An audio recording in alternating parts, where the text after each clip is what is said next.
नमस्कार, मैं हूं डॉक्टर पार्थ और आज मैं आपको लेकर के आया हूं नैना देवी मंदिर। जी हाँ, नैना देवी मंदिर जो है वो नैनीताल डिस्ट्रिक्ट में स्थित है और नैनीताल जो है वो उत्तराखंड का एक ज़िला है। अगर हम बात करें तो नैना देवी टेम्पल जो है वो एक शक्तिपीठ है।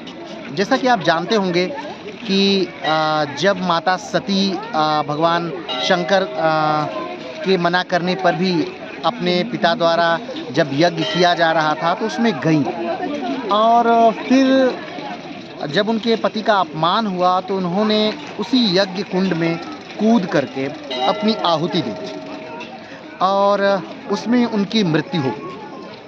सती की मृत्यु का खबर सुनकर शिव बहुत नाराज़ और क्रोधित हुए और शिव सती को लेकर के पूरे ब्रह्मांड में कहा जाता है कि तांडव नृत्य करने लगे।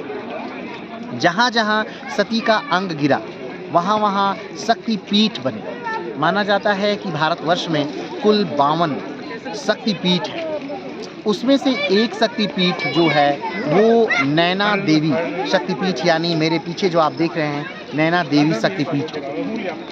कहा जाता है कि नैना देवी शक्तिपीठ के नाम पर ही इस शहर का नाम या इस डिस्ट्रिक्ट का नाम नैनीताल पड़ा। नैना का अर्थ होता है आँख और ताल का अर्थ होता है झील, तो इसी से इस जगह का नाम नैनीताल जो था वो पड़ा। अगर आपको नैनीताल आना है तो नैनीताल का जो सबसे नियरेस्ट रेलवे स्टेशन है वो काठगोदाम है, जो यहाँ से लगभग 35 किलोमीटर की दूरी पर है। अगर यहाँ से निकटतम एयरपोर्ट की बात करें तो वो पंतनगर है, जो लगभग 75 किलोमीटर यहाँ से स्थित है। अगर हम यहाँ नैनीताल में और भी आकर्षणों की बात करें तो यहाँ पर उस पहाड़ी पर आप देख सकते हैं स्नो व्यू पॉइंट है, जहाँ पर हम रोपवे से जा सकते हैं और वहाँ जाकर हम बर्फ़ वाले जगहों को, यानी ये यूँ कहें तो कुमायूं रेंज की पहाड़ियों को देख सकते हैं। कुमायूं रेंज की पहाड़ियाँ यानी कि नंदा देवी। हम लोग अभी ये नैनीताल या उत्तराखंड का ये जो क्षेत्र है ये कुमायूं डिस्ट्रिक्ट के अंतर्गत कुमायूं रेंज के अंतर्गत पड़ता है।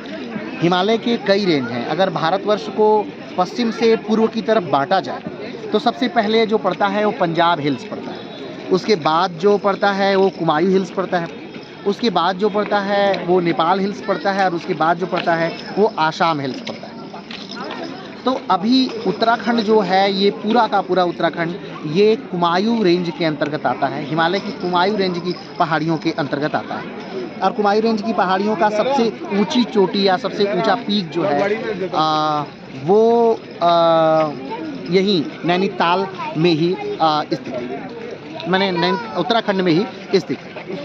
अगर हम यहाँ पर नैनीताल की और बारे में बात करें तो कहा जाता है कि यहाँ पर स्वामी विवेकानंद 2 बार आए थे और एक बार वो भगिनी निवेदिता के साथ आए थे और कहा जाता है कि एक बार वो अकेले आए थे। माना जाता है कि जब स्वामी विवेकानंद यहाँ पर आए थे तो कुछ नर्तकियाँ आईं जो कि उनसे मिलना चाह रही थी। लोगों ने इसका काफ़ी ज़्यादा विरोध किया, लेकिन स्वामी विवेकानंद नर्तकियों से मिले और उनके जो वचन थे उस समय नर्तकियों को लेकर